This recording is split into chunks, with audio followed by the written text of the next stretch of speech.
ಎಲ್ಲರಿಗೂ ನಮಸ್ಕಾರ. ನಾನು ನಿಮ್ಮ ಸುಮಾ ಪಾಟೀಲ್. ಶ್ರೀ ಶಕ್ತಿ ಸವಿರುಚಿಯಿಂದ ನಾನಿವತ್ತೊಂದು ಸೌಂತಿಕಾಯಿ ಒಗ್ಗರ್ಣೆ ಅಂತೇನೆ ರೆಸಿಪಿ ತೊಗೊಂಬಂದನು.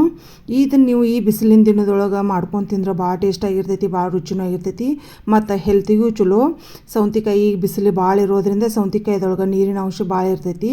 ಈ ರೀತಿ ನೀವು ಮಾಡ್ಕೊಂಡು ಊಟ ಮಾಡಿದ್ರೆ ಅಂದ್ರೆ ಊಟದ ರುಚಿನೂ ಹೆಚ್ಚಾಕೈತಿ ಮತ್ತು ಹೆಲ್ತಿಗೂ ಚಲೋ ಆಗ್ತೈತಿ. ಇಲ್ಲಿ ನೋಡ್ರಿ, ಇವ ಮುಳ್ಸೌಂತಿಕಾಯಿ ಅಂತ ಇವನ್ನ ನಮ್ಮ ಹೊಲದಲ್ಲಿ ಬೆಳೆದಿದ್ದು. ಇವನ್ನ ನಾನು ಎರಡರೊಳಗೆ ಒಂದು ತೊಗೊಂಡೇನು. ಒಂದು ಸೌಂತಿಕಾಯಿಲೇನ ಸಾಕಾಗ್ತೈತಿ. ಇವನ್ನ ಮೊದಲಿಗೆ ಎರಡೂ ಹಿಂದಿಂದು ಮುಂದಿಂದು ಕಟ್ ಮಾಡಿ ಇದ್ರೊಳಗೆ ಒಂದು ಸ್ವಲ್ಪ ಕಹಿ ಅಂಶ ಇರ್ತೈತಿ. ಅದನ್ನು ಒಂದು ಸ್ವಲ್ಪ ಉಜ್ಜಿದ್ರೆ ಅದು ಕಹಿ ಅಂಶ ಹೋಗ್ತೈತಿ. ಇದನ್ನು ಈ ರೀತಿ ಕಟ್ ಮಾಡಿ ಇಲ್ಲಿ ನೋಡ್ರಿ, ಈ ರೀತಿಯಾಗಿ ಉಜ್ಜಬೇಕು. ಒಂದು ಸ್ವಲ್ಪ ಬುರು ಬರ್ತೈತಿ. ಆಮೇಲೆ ಅದನ್ನು ಒಗೆದು ಎರಡೂ ಸೈಡ್ ಇದೇ ರೀತಿನೇ ಮಾಡಬೇಕು. ಒಗೆದ ಮ್ಯಾಲಿನ ಸಿಪ್ಪಿ ತೆಗೆದ್ರೆ ಅಂದ್ರೆ ಟೇಸ್ಟ್ ಆಗ್ತೈತಿ, ಚಲೋ ಆಗ್ತೈತಿ. ಸಿಪ್ಪಿ ಧರಿಸ್ಲೇನೂ ಮಾಡ್ಬೋದು, ಆದ್ರೆ ಸಿಪ್ಪಿ ತೆಗೆದ್ರೆ ಇನ್ನೂ ರುಚಿ ಹೆಚ್ಚಾಕೈತೆ ಅನ್ನೋ ಸಂಬಂಧ ನಾನು ಮಾಡಿದನು. ಈ ರೀತಿ ನೀವು ಮಾಡ್ಕೊರಿ, ಮನೆಯಲ್ಲೇ ಭಾಳ ರುಚಿಯಾಗಿರ್ತೈತಿ. ಮತ್ತು ಬಿಸಿಲಿಗಂತೂ ಹೇಳಿ ಮಾಡಿಸಿದ ರೆಸಿಪಿದ. ನೀವು ಒಮ್ಮೆ ಇದನ್ನು ಮಾಡ್ಕೊಂಡ್ರಂದ್ರೆ ಪ್ರತಿ ದಿವಸನೂ ಮಾಡ್ಕೊಂಡು ತಿನ್ಬೋದು, ಅಷ್ಟು ರುಚಿ ಅನ್ನಿಸ್ತೈತಿ. ಮತ್ತು ಈ ಸೌಂತಿಕಾಯಲ್ಲೂ ನಾರ್ಮಲ್ ಸೌಂತಿಕಾಯಿ ಎರಡೂದ್ರಲ್ಲೂ ಬರ್ತೈತಿದ. ಇಲ್ಲಿ ನೋಡ್ರಿ, ಈ ರೀತಿಯಾಗಿ ಎಲ್ಲ ಸಿಪ್ಪಿ ತೆಗೆದು ಅವನ್ನ ಸಣ್ಣ ಸಣ್ಣ ಹೋಳು ಕಟ್ ಮಾಡಿ ಇಟ್ಕೋಬೇಕು. ಭಾಳ ಸಣ್ಣಗೂ ಮಾಡ್ಕೋಬೋದು. ನಾನು ನಾರ್ಮಲ್ ಭಾಳ ದೊಡ್ಡೂ ಅಲ್ಲ, ಭಾಳ ಸಣ್ಣನೂ ಅಲ್ಲ, ಮೀಡಿಯಮ್ ಈ ರೀತಿಯಾಗಿ ಕಟ್ ಮಾಡ್ಕೊಂಡೆ ನಾನು ಅವನು. ಇಲ್ಲಿ ನೋಡ್ರಿ, ಸಣ್ಣ ಸಣ್ಣ ಸ್ಲೈಸ್ ಟೈಪ್ ಮಾಡ್ಕೊಂಡು ಅವನು ಮಾಡಿ ಇಟ್ಕೋಬೇಕು.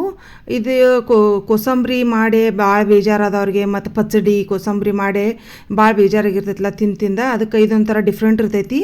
ಇದನ್ನು ನೀವು ಮಾಡ್ಕೊಂಡು ತಿಂದು ನೋಡ್ರಿ, ಭಾಳ ಸೂಪರಾಗಿರ್ತೈತಿ. ಇಲ್ಲಿ ಎಲ್ಲನೂ ಅಷ್ಟೂ ಕಟ್ ಮಾಡಿ ಈ ರೀತಿ ಸ್ಲೈಸ್ ಮಾಡಿ ಇಟ್ಕೋಬೇಕು. ಇದಕ್ಕೆ ಒಂದು ಸ್ವಲ್ಪ ಸಣ್ಣಗೆ ಕೊತ್ತಂಬರಿ ಹೆಂಚು ಹಾಕಿ ಒಂದು ಸ್ವಲ್ಪ ಬಿಟ್ಬಿಡಬೇಕು. ಆಮೇಲೆ ಇದಕ್ಕೊಂದು ಒಗ್ಗರ್ಣೆ, ಮೇನ್ ಇದು ಒಗ್ಗರ್ಣಿನ ಟೇಸ್ಟ್ ಕೊಡೋದು. ಇವನ್ನ ಒಗ್ಗರ್ಣಿಗೆ ಒಂದು ಸ್ವಲ್ಪ ಎಣ್ಣೆ, ಸಾಸಿವೆ, ಜೀರಿಗೆ, ಕರಿಬೇವು, ಒಂದು ಸ್ವಲ್ಪ ಹಿಂಗ ಇಷ್ಟ ಹಾಕಿ ಬಿಟ್ಬಿಡಬೇಕು. ನೀವು ಒಂದು ಸ್ವಲ್ಪ ಹಸಿ ಮೆಣಸಿನ್ಕಾಯಿ ಇದ್ರೊಳಗನ ಹಾಕೋತೇನಂದ್ರೆ ಅದ್ರೊಳಗೆ ಹಾಕೊಂಡ್ರು ಬರ್ತೈತಿ. ಆದ್ರೆ ರುಚಿ ಇದನ್ನು ಖಾರನ ಮಾಡಿ ಹಾಕಬೇಕು, ಟೇಸ್ಟ್ ಆಗ್ತೈತಿ. ಉಪ್ಪು ಒಂದು ಸ್ವಲ್ಪ ಅರ್ಧ ಚಮಚದಷ್ಟು ಹಸಿ ಖಾರ, ಒಂದು ಸ್ವಲ್ಪ ಹಸಿ ಜೀರಿಗೆ ಹಾಕಿದೆ ನಾನು. ಒಗ್ಗರ್ಣೆಯೊಳಗೆ ಸಾಸಿವೆ ಜೀರಿಗೆನೂ ಬೇರೆ ಹಾಕಿದನು, ಆದರೆ ಹಸಿ ಜೀರಿಗೆನೂ ಹಾಕಿದನು. ಈ ರೀತಿ ಎಲ್ಲನೂ ಒಂದು ಸ್ವಲ್ಪ ಮಿಕ್ಸ್ ಕೊಟ್ಟು ಇಡಬೇಕು. ಬೇಕಂದ್ರೆ ಒಂದು ಸ್ವಲ್ಪ ಗುರೆಳ್ಳು ಪುಡಿ ಹಾಕ್ಕೋಬೇಕು. ನಾನು ಬೇಡ ಅಂದ್ರೆ ಸ್ಕಿಟ್ ಮಾಡ್ಬೋದು.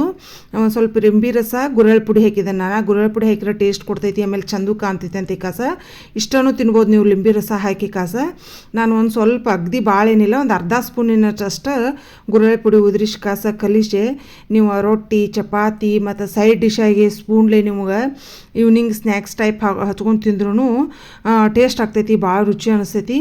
ಈ ರೆಸಿಪಿ ನಾನು ಫೇಸ್ಬುಕ್ ಒಳಗೆ ಒಬ್ಬರು ಹಾಕಿದ್ರು, ಅದನ್ನು ನೋಡಿ ನಿಮಗೆ ನಾನು ಟ್ರೈ ಮಾಡಿ ನಿಮ್ಮೊಂದಿಗೆ ಹಂಚ್ಕೊಂಡನು. ರುಚಿ ಮಾತ್ರ ಸಖತ್ತಾಗಿರ್ತೈತಿ. ನೀವು ಎಲ್ಲರೂ ಈ ರೀತಿ ಮನೆಯಲ್ಲಿ ಈ ಬಿಸಿಲಿನ ದಿನಕ್ಕೆ ಮಾಡ್ಕೊಂಡು ತಿಂದು ನೋಡ್ರಿ. ರೊಟ್ಟಿ, ಬದ್ನಿಕಾಯಿ ಪಲ್ಯ, ಗವಾರಕಾಯಿ ಪಲ್ಯ ಮತ್ತು ರಾಗಿ ಅಂಬ್ಲಿ ಅಂತೂ ಪ್ರತಿ ದಿವಸ ನಮ್ಮ ಮನೆಯಲ್ಲಿ ಇರತೈತೆ. ಈ ರೀತಿಯಾಗಿ ನಂದು ಇವತ್ತಿನ ಮೆನು ಆಗಿತ್ತು.